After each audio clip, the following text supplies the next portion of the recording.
नमस्कार दोस्तों, दीक्षा क्लासेस के YouTube प्लेटफॉर्म पर आपका स्वागत है। मैं पीयूष पुरोहित लेकर आया हूं एक रोचक टॉपिक परीक्षाओं के दृष्टिकोण से, खेल एवं खिलाड़ी। जैसा कि आपने देखा है कि आजकल प्रतियोगी परीक्षाओं में खेल के रिलेटेड बहुत सारे क्वेश्चंस आते हैं और अभी कई परीक्षाओं के सिलेबस में जो नया पाठ्यक्रम जोड़ा गया है, उसमें खेल और खिलाड़ियों के बारे में एक स्पेशल एडिशन, एक भाग जोड़ा गया है। तो दीक्षा क्लासेस का एक छोटा सा प्रयास है कि आपको इस विषय के बारे में भी बहुत अच्छी जानकारी प्रदान की जाए। तो ये एक हमारा छोटा सा प्रयास है, तो बने रहिए।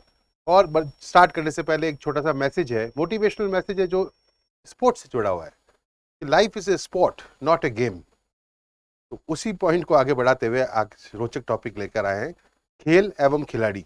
तो बने रहिए हमारे साथ, ये बहुत ही रोचक टॉपिक है। Let's start this presentation. All the very best guys. खेल एवं खिलाड़ी, जैसा कि आप जान रहे हैं कि पहले हमने एक बैडमिंटन के विषय के बारे में एक आपसे प्रेजेंटेशन साझा किया था। आज का जो टॉपिक है ये टेनिस को लेके है कि टेनिस से संबंधित आपके क्या क्या सवाल बन सकते हैं और कौन कौन सी प्रतियोगिता है, कौन कौन सी इंटरनेशनल प्रतियोगिता है जिस पे सवाल पूछे जा सकते हैं, कौन कौन से ऐसे भारतीय खिलाड़ी जिन्होंने भारत का नाम पूरे विश्व में ऊंचा किया है, उसके बारे में बात करेंगे। और टेनिस में बॉल का वजन क्या है कोर्ट की साइज, उस सब के बारे में बात करेंगे। बड़ा रोचक टॉपिक है, ये सवाल बन सकते हैं। और आपकी जानकारी अगर टेनिस में बहुत अच्छी है तो ये टॉपिक आपके लिए बहुत अच्छा रहेगा और आप अपनी तैयारी को और भी सशक्त कर सकते हैं। तो आगे बढ़ते हैं। Tennis, today's session is dedicated for the sport, beautiful sport known as tennis. Tennis के बारे में ये पूरा सेशन डेडिकेटेड रहेगा। कौन कौन से ऐसे स्पेशल वर्ड्स हैं जो टेनिस के खेल से जुड़े हुए हैं, उसके बारे में भी बात करेंगे। सवाल ये भी पूछा जा सकता है कि ये शब्द कौन से खेल में यूज किया जाता है, तो वो भी जानकारी हम आपके साथ साझा करेंगे। टेनिस, टेनिस की शुरुआत कहाँ से हुई थी और सबसे पहले ये कहाँ यूज किया गया था, पहले ये कौन सी श्रेणी में आता था। बेसिकली टेनिस जब शुरुआत हुई थी इसकी, तो ये इंडोर गेम हुआ करता था, मतलब चार दीवारी के अंतर्गत खेला जाता था, इसे इंडोर गेम कहते थे। बाद में जब और समय बढ़ा, जब प्रगति हुई, तो ये आउटडोर गेम्स के रूप में भी जाना गया। तो सबसे पहले ये कब स्टार्ट हुआ, ये हुआ 12वीं शताब्दी में। कहाँ हुआ? फ्रांस में। तो इंडोर गेम्स के रूप में इसको जानते थे। सबसे पहले 12वीं शताब्दी में फ्रांस में इसका जन्म हुआ इंडोर गेम के रूप में। उसके बाद में 19वीं शताब्दी में इंग्लैंड में आउटडोर गेम के रूप में इसे जाना गया, बाहर खेलते हैं। टेनिस में 4 ग्रैंड स्लैम होते हैं। 4 ग्रैंड स्लैम को आयोजित कराता है इंटरनेशनल टेनिस फेडरेशन, जिसको हम बोलते हैं ITF, इंटरनेशनल टेनिस फेडरेशन। ये चारों ग्रैंड स्लैम को आयोजित कराता है। कौन कौन से हैं चारों ग्रैंड स्लैम, आगे की स्लाइड में हम चर्चा करेंगे। और कौन कौन से मुख्यालय में ये आयोजित होते हैं, कौन सी देश में आयोजित होते हैं, उसके बारे में बात करेंगे। कौन से महीने में ये आयोजित की जाती है चारों ग्रैंड स्लैम, उसके बारे में भी बातचीत करेंगे। सबसे पहले जानते हैं कि ये 4 ग्रैंड स्लैम कौन से होते हैं। सबसे पहले आप याद रखिए कि चारों ग्रैंड स्लैम जो है ये टेनिस के अंदर एक सबसे साल के सर्वोच्च 4 इंटरनेशनल टूर्नामेंट्स है। इसमें 4 कैटेगरीज होती है।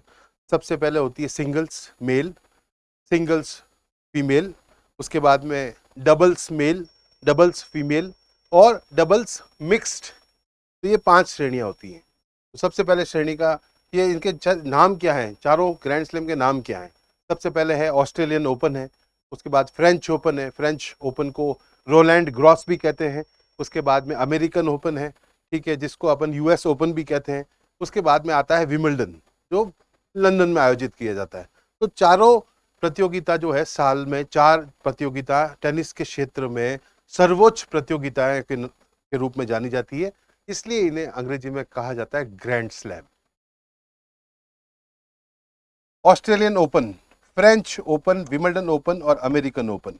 सबसे पुराना, सबसे पहले जो चालू हुआ उसका नाम था विमिल्डन ओपन 1877 में। उसके 3 वर्ष के बाद में 1881 में अमेरिकन ओपन चालू हुआ। सबसे पहले चालू हुआ आपका, सबसे पहला गेम, सबसे पहला ग्रैंड स्लैम सबसे पहले आयोजित हुआ, उसका नाम था विमिल्डन 1877 में। उसके बाद में 1881 में अमेरिकन ओपन, उसके बाद में 1891 में फ्रेंच ओपन, और 1905 में हुआ सबसे लेटेस्ट, चारों ग्रैंड स्लैम में सबसे देरी से जो चालू हुई प्रतियोगिता, उसका नाम था ऑस्ट्रेलियन ओपन। अब जानते हैं ये कहाँ होते हैं, तो ऑस्ट्रेलियन ओपन इसके नाम में ही छुपा है, ऑस्ट्रेलिया में आयोजित किया जाएगा। ऑस्ट्रेलिया में कहाँ आयोजित किया जाता है, ऑस्ट्रेलिया इसका आयोजन होता है। उसके बाद में फ्रांस, फ्रेंच ओपन। विंबलडन का होता है यूनाइटेड किंगडम यूके में। उसके बाद में अमेरिकन ओपन का होता है अमेरिका में। तो ये बेसिकली इनकी जगहों का नाम है, इन जगहों में ही आयोजित किए जाते हैं। ऑस्ट्रेलियन ओपन ऑस्ट्रेलिया में होता है, फ्रेंच ओपन का होता है फ्रांस में होगा, और विंबलडन का होगा यूके में होगा, यूनाइटेड किंगडम में। और आपका विंबलडन ओपन का होता है यूनाइटेड किंगडम में, अमेरिकन ओपन का होगा अमेरिका में। तो ये 4 ग्रैंड स्लैम्स है। अब जानते हैं कौन से महीने में ये होते हैं। सबसे पहले साल की शुरुआत जब होती है तो होती है ऑस्ट्रेलियन ओपन से, जनवरी के माह में चालू होता है। तो ऑस्ट्रेलियन ओपन सबसे पहले जनवरी के महीने में शुरू होता है। उसके बाद में होता है फ्रेंच ओपन। कौन से महीने में होता है ये, मई के महीने में। विंबलडन ओपन वो कब होता है, जून और जुलाई में। उसके बाद में अमेरिकन ओपन वो कब होता है, अगस्त और सितंबर में। ये चारों, ये टाइम टेबल इनका फिक्स्ड रहता है। लगभग हर साल की शुरुआत जो है टेनिस के क्षेत्र में ऑस्ट्रेलियन ओपन से होती है जनवरी के महीने में। मई के महीने में फ्रेंच ओपन होता है।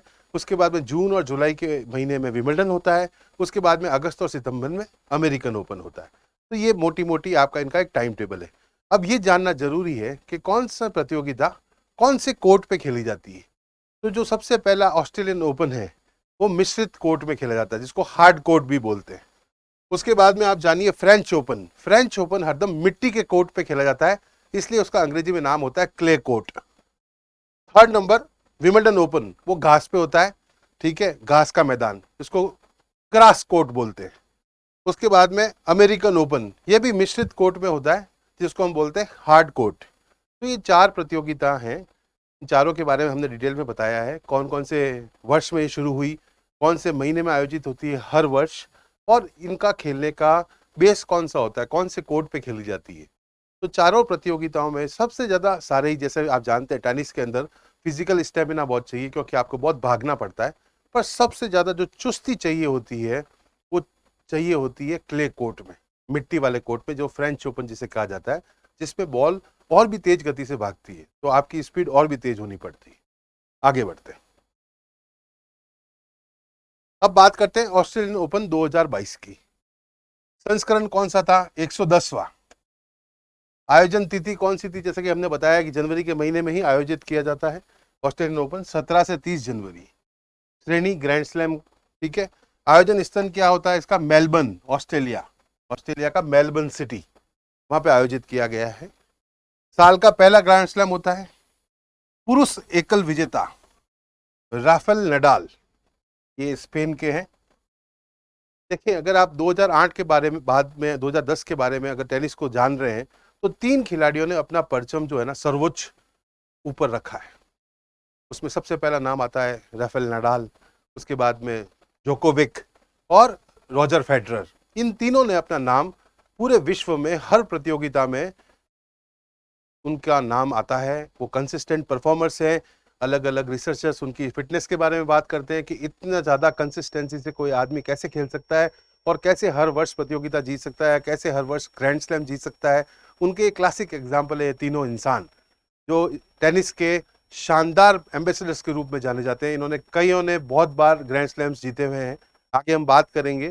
तो इन तीनों ने 10-15 वर्षों से इस गेम पे अपना राज स्थापित किया हुआ है। वो 3 नाम आपको जानने, आपके जहन में होने चाहिए।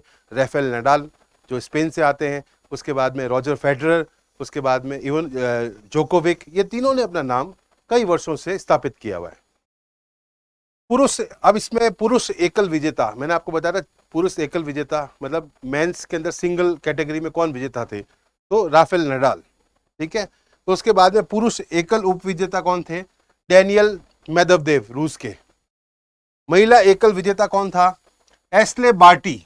अब ये बहुत एक रोचक तत्व है, 2022 में एक ऑस्ट्रेलियाई खिलाड़ी ने ऑस्ट्रेलियन ओपन जीता, 40 वर्षों से भी ज्यादा के लंबे अंतराल के बाद में। उसका नाम क्या था, एस्ले बार्टी। याद रख लीजिएगा, सवाल बन सकता है। ऑस्ट्रेलिया की खिलाड़ी ने ऑस्ट्रेलियन ओपन अपने नाम किया। उस महिला खिलाड़ी का नाम क्या था? Ashleigh Barty. और ये 40 वर्षों से ज्यादा के अंतराल के बाद में ऐसा मौका मिला कि ऑस्ट्रेलियाई निवासी, ऑस्ट्रेलिया के नागरिक, ऑस्ट्रेलिया की मूल रूप से रहने वाली ने ऑस्ट्रेलियन ओपन अपने नाम किया। तो ये सवाल बन सकता है, इसलिए मैं बार बार फोकस दे रहा हूं एशले बार्टी पे। और एशले बार्टी ने 2020 में ओलंपिक्स में मिक्स्ड डबल श्रेणी में भी ऑस्ट्रेलिया को ब्रॉन्ज मेडल दिलवाया था। यह भी एक रोचक तत्व है जो आपके जहन में होना चाहिए। 2020 में ओलंपिक्स में मिक्स्ड डबल्स में ब्रॉन्ज मेडल दिलवाया था इन्होंने। यह भी एक सवाल बन सकता है। महिला एकल उप विजेता कौन है? Daniel Collins, America. आगे बढ़ते हैं। अब ये हमने अलग अलग खिलाड़ियों की कैटेगरी के साथ उनके विजेताओं के नाम यहाँ लिखे हुए हैं। हम ये पूरी की पूरी पीडीएफ हमारे कमेंट बॉक्स में पिन कर दी जाएगी और आप हमारे टेलीग्राम चैनल में जुड़ के वहाँ से भी इसकी पीडीएफ प्राप्त कर पाएंगे। तो इसके नोट्स बना लीजिएगा, इसको आपको याद करना है क्योंकि इसमें से सवाल बन सकते हैं अलग अलग श्रेणियों में। 4 मेजर श्रेणियां मैंने बताई है। एक तो होता है सिंगल्स का विनर, एक होता है सिंगल्स युगल, पुरुष युगल विजेता होता है, ठीक है, एक पुरुष युगल उप विजेता होता है, महिला युगल विजेता होता है, महिला युगल उप विजेता होता है, एक मिश्रित युगल विजेता होता है।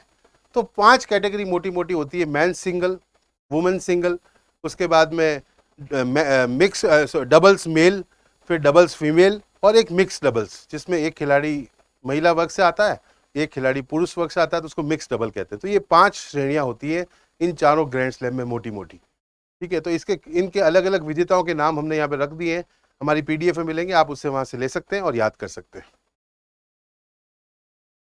अब आते हैं फ्रेंच ओपन पे।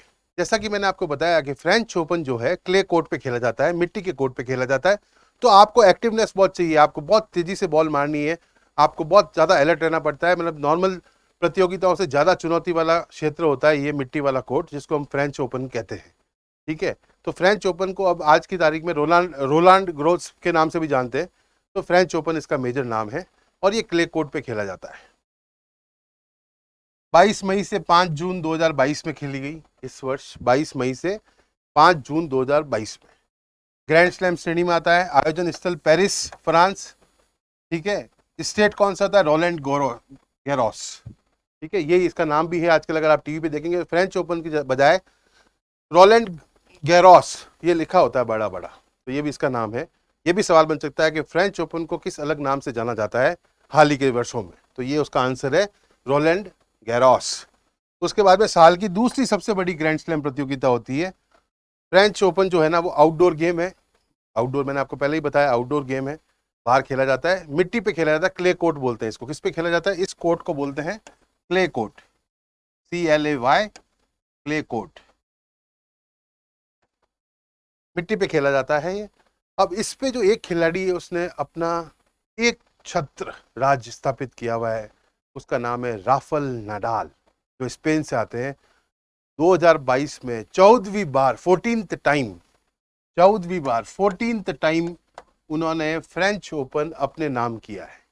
अब आप सोचिए, इतना ज्यादा फिजिकल फिटनेस डिमांड करता है ये स्पोर्ट, उसके बाद में क्ले कोर्ट में डेढ़ गुना आपको और ज्यादा एक्टिव होना पड़ता है। और ये 14वीं बार इन्होंने ये खिताब अपने नाम किया है। इस महान खिलाड़ी के बारे में जितना बताया जाए शब्द ही कम पड़ जाएंगे कि कैसा ये खिलाड़ी महान है, किस तरह की इनकी फिजिकल फिटनेस है, किस तरह से ये काम करते हैं, किस तरह से खेलते हैं, कि ये खिताब इन्होंने अपने नाम 14वीं बार किया है। 14th टाइम ही has conquered this championship. This talks about the greatness of this player. उसके बाद में स्पेन के खिलाड़ी राफेल नडाल 14th बार, मैंने आपको बताया, इन्होंने अपनी ये प्रतियोगिता अपने नाम की है। आगे बढ़ते हैं। फ्रेंच ओपन के अंदर मैंने बताया 5 कैटेगरी, पुरुष एकल, महिला एकल, पुरुष युगल, महिला युगल और मिश्रित युगल। 5 categories, man single, women single, उसके बाद में मेंस डबल्स, वुमेन्स डबल्स और उसके बाद में मिक्स डबल्स। ये 5 कैटेगरी होती है चारों ग्रैंड स्लैम में। तो विजेता कौन था? Rafael Nadal. और उप विजेता कौन था? Caspar rude. उसके बाद में महिला एकल में कौन जीता? ईगा स्विएटेक, पोलैंड की, और कोको गॉफ, अमेरिका। इस तरह से हमने सारे विजेताओं के नाम रखे हुए हैं और आपके सामने एक सारणी पेश की है, आप पीडीएफ से प्राप्त कर सकते हैं और इसके नोट्स बना सकते हैं। ये सवाल इसमें से जरूर पूछेंगे कि इस वर्ष जो प्रतियोगिता हुई है फ्रेंच ओपन, वो कौन सी डेट से कौन सी डेट हुई थी, कौन उसका विजेता था, कौन उसका उपविजेता था, और विजेता का नाम अगर आपको पता है तो ये भी सवाल बन सकता है कि राफेल नडाल ने कौन सी बार ये प्रतियोगिता अपने नाम की है, तो 14वीं बार अपने नाम की है। आगे बढ़ते हैं। विंबलडन। अब विंबलडन के बारे में कुछ रोचक तथ्य। विंबलडन 2022 संस्करण कौन सा है? 135वां। आयोजन तिथि 27 जून से 10 जुलाई। इस वर्ष 27 जून से 10 जुलाई के बीच में यह आयोजित की गई। ग्रैंड स्लैम आयोजन स्थल लंदन, यूनाइटेड किंगडम। साल की तीसरी ग्रैंड स्लैम प्रतियोगिता। इस अगर आप टेनिस के कैलेंडर को देखेंगे जो इंटरनेशनल टेनिस फेडरेशन जारी करता है, तो ये तीसरी प्रतियोगिता है। ठीक है, साल की तीसरी ग्रैंड स्लैम प्रतियोगिता घास के मैदान पर खेले जाने वाली प्रतियोगिता है। इसको बोलते हैं ग्रास कोर्ट। अगर आप फोटो देखेंगे तो ये ग्रास दिख रही है, इसलिए इसको बोलते हैं ग्रास कोर्ट। ग्रास पे खेली जाती है और हरी घास पे ये खेली जाती है, इसलिए इसको बोलते हैं ग्रास कोर्ट। तो विंबलडन प्रतियोगिता के बारे में कुछ रोचक तत्व हैं। ठीक है, अब आजकल अगर आप टेक्निकली देखें तो ये आउटडोर गेम है, पर विंबलडन कोर्ट एक ऐसा कोर्ट है जिसके ऊपर एक शेड लगा रखा है जो कंप्यूटराइज से काम करता है। वो बटन से चलता है और वो खुल भी जाता है, बंद भी हो जाता है। बारिश आती है तो इसको कवर कर दिया जाता है, और बारिश रुक जाती है तो इसको खोल दिया जाता है। तो एक तरह से आउटडोर गेम है, पर इंडोर भी बना सकते हैं। बारिश आती तो खेल ना रुके, उसके लिए इन्होंने एक कंप्यूटराइज शेड लगा रखा है। ये विंबलडन कोर्ट की खासियत है, बहुत खूबसूरत बनाया गया है और एकदम लेटेस्ट टेक्नोलॉजी के साथ में इसको बनाया गया है। आगे बढ़ते हैं। ये विंबलडन ओपन 2022 के विजेताओं की सूची है। पुरुषेकल जोकोविक, और उप विजेता कौन है? किर्गियोस। बड़े युवा खिलाड़ी हैं, ऑस्ट्रेलिया से आते हैं। ये इस बार फाइनल तक पहुंचे और सेकंड रैंक आई इनकी। पर फर्स्ट कौन जीता? किसने ये प्रतियोगिता अपने नाम की? जोकोविच। और जोकोविच ने ये प्रतियोगिता विंबलडन प्रतियोगिता अपने कितनी बार अपने नाम की? 6वीं बार, 6th टाइम।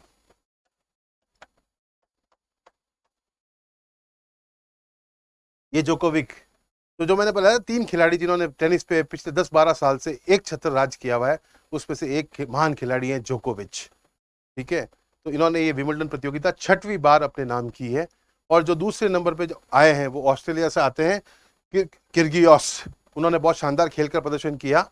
ठीक है, तो आगे बढ़ते हैं। बाकी सारे नाम हमने यहाँ पे साझा किए हैं, आप पीडीएफ हमारे टेलीग्राम से ले सकते हैं। हमारे कमेंट बॉक्स में भी इसकी पीडीएफ पिन कर दी जाएगी, वहां से भी आप इसको ले सकते हैं। अब बात करते हैं अमेरिकन ओपन, यूएस ओपन। संस्करण कौन सा है? 142वां। आयोजन तिथि कब होती है? 29 अगस्त से 11 सितंबर 2022 तक चलेगी। चालू हुई है 29 अगस्त और खत्म कब होगी? आने वाली 11 तारीख को, सितंबर के महीने में। श्रेणी कौन सी है? Grand slam. आयोजन स्थल कौन सा है? अमेरिका। साल की अंतिम ग्रैंड स्लैम प्रतियोगिता होती है और ये किस पे खेली जाती है? ये हार्ड कोर्ट या मिश्रित कोर्ट पर खेली जाती है। तो ये भी आपके जहन में आना चाहिए। साल की जो इंटरनेशनल टेनिस फेडरेशन जो अपना टाइम टेबल समय सारणी चारों प्रतियोगिता की जो जारी करता है, उसमें जो आखिरी प्रतियोगिता होती है उसे बोलते हैं यूएस ओपन, अमेरिकी ओपन। सेरेना विलियम्स 3 सितंबर को इन्होंने अपना आखिरी मैच खेला और टेनिस के इस गेम से उन्होंने रिटायरमेंट ले लिया है, संन्यास ले लिया है।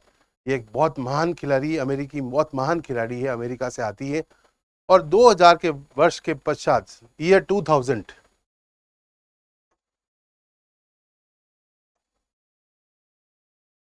ईयर 2000 वर्ष के पश्चात ये पहली महिला अंतरराष्ट्रीय खिलाड़ी है जिसने एक वर्ष में चारों ग्रैंड स्लैम जीतकर एक नया कीर्तिमान बनाया, जिसको बोलते हैं गोल्डन स्लैम। क्या बोलते हैं? Golden slam. सभी चारों ग्रैंड स्लैम खिताब जीतकर गोल्डन स्लैम का खिताब अपने नाम किया। उस 2005 की चारों अंतरराष्ट्रीय ग्रैंड स्लैम, चाहे वो फ्रेंच ओपन हो, चाहे वो ऑस्ट्रेलियन ओपन हो, चाहे वो अमेरिकन ओपन हो, चाहे फिर वो विंबलडन हो, चारों प्रतियोगिता 2005 में अपने नाम की। तो ये ऐसी महान खिलाड़ी है जिन्होंने 3 सितंबर 2022 को अपना मैच हारने के बाद में इस खेल से संन्यास ले लिया है। तो ये भी सवाल बन सकता है, कौन है सेरेना विलियम्स, कहाँ से आती है, अमेरिका से आती है, उसके बाद में इन्होंने क्या उपलब्धियां की है। उन्होंने ऐसी उपलब्धि की है कि कोई भी अंतर्राष्ट्रीय महिला खिलाड़ी, बहुत कम ऐसी खिलाड़ियां हैं अंतर्राष्ट्रीय स्तर पर जिन्होंने एक वर्ष में 4 ग्रैंड स्लैम जीतकर गोल्डन स्लैम का खिताब, गोल्डन स्लैम सारे ग्रैंड स्लैम जीत लिए, अपने नाम किया है। वर्ष 2000 के पश्चात तो यही एक उदाहरण है। और वर्ष 2000 से पहले की बात करें तो 1988 में स्टेफी ग्राफ एक खिलाड़ी थी, नाम सुना होगा आपने। स्टेफी ग्राफ ने यह कारनामा किया था 1988 में, चारों ग्रैंड स्लैम जीते थे और समर ओलंपिक भी जीता था उन्होंने उस साल का टेनिस। तो वो पहली खिलाड़ी थी 1988 में, स्टेफी ग्राफ ने यह काम सबसे पहले किया था। और 2000 के पश्चात सेरेना विलियम्स जो अमेरिका से आती है, उन्होंने ये कीर्तिमान पहली बार हासिल किया, गोल्डन स्लैम अपने नाम किया, चारों ग्रैंड स्लैम अपने नाम किए। वर्ष कौन सा था? 2005। आगे बढ़ते हैं। अब आपको टेनिस की कुछ जानकारियां हम देंगे कि टेनिस की कुछ ऐसे रोचक तत्व जो जिस प्रतियोगी परीक्षाओं की तैयारी आप करते हैं, अगर आप ऐसी प्रतियोगिता परीक्षा की तैयारी कर रहे हैं जिसमें आपको एक एग्जाम लिखना है और उसमें अगर आप कट ऑफ मार्क्स से ऊपर आते हैं तो आपको नौकरी मिल जाती है, तो उसकी जानकारी हमने दी। जिस नौकरियों में जिसकी तैयारी आप कर रहे हैं जिसमें साक्षात्कार शामिल है, और साक्षात्कार में रुचि में अगर आपने कोई टेनिस का शब्द लिखा हुआ है, रुचि जब लिखते हैं आप, if you have mentioned tennis as your hobby, then interviewer will ask you questions, they will test your knowledge. Interviewer आपकी जो है ना टेनिस के प्रति गहराई और आपको कितना ज्ञान है उसकी जांच करेंगे सवाल पूछ के। तो जिन प्रतियोगी परीक्षाओं में साक्षात्कार शामिल है तो उसके लिए रोचक जानकारी है, तो बने रहिए हमारे साथ। अब ये टेनिस का एक स्टैंडर्ड कोर्ट है, इसके लिए कुछ बातें आपको ध्यान रखनी चाहिए कि ये जो टेनिस की नेट है, इसकी हाइट जमीन से कितनी होती है? 3 फीट। सवाल बन सकता है कि टेनिस के नेट की जमीन से ऊंचाई कितनी होती है? 3 फीट। जब आप सिंगल्स खेलते हो तो ये आपका कोर्ट है। सिंगल्स में इसकी साइज होती है 27 feet by 39 feet. 27 feet by 39 feet singles प्रतियोगिता जब आप सिंगल्स खेलते हो। उसके बाद में अगर आप डबल्स खेल रहे हो, चाहे वो मिक्स डबल हो चाहे वो नॉर्मल डबल हो, तो ये वाला इलाका भी जोड़ दिया जाएगा क्षेत्रफल में, क्योंकि 2 खिलाड़ी खेल रहे हैं तो ये 9 फीट की लंबाई और हो जाएगी।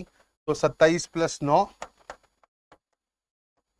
36, तो 36 फीट बाय 39 फीट हो जाएगा ये डबल्स में। तो ये आपको ध्यान रहना चाहिए क्षेत्रफल कितना है इसका। उसके बाद में नेट की ऊंचाई जो है जमीन से कितनी है? 3 फीट है। अब अलग अलग एरिया को क्या बोलते हैं?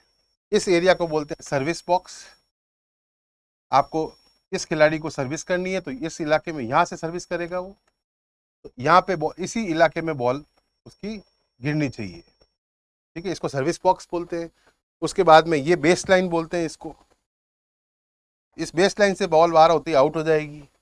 और ये सेंटर पॉइंट बोलते हैं, मतलब आपको सर्विस यहाँ से इधर इस वाले खिलाड़ी को करनी है तो इस इलाके से सर्विस कर सकते हैं आप। आपको सर्विस इस खिलाड़ी को करनी है तो आप इस इलाके से सर्विस कर सकते हैं। तो ये बेसिक जानकारी है, एक टेनिस कोर्ट दिखता कैसे, आपको उसकी नॉलेज होनी चाहिए। आगे बढ़ते हैं। अब भारत के दृष्टिकोण से क्या इंपॉर्टेंट है, कुछ खिलाड़ियों का विशेष उल्लेख है, विशेष योगदान है, तो उसको जानिए कि उन्होंने भारत का नाम किस तरह से ऊंचा किया और किस स्तर तक लेके गए। सबसे पहले विंबलडन जूनियर खिताब जीतने वाली प्रथम भारतीय महिला खिलाड़ी कौन है? सवाल बनेगा।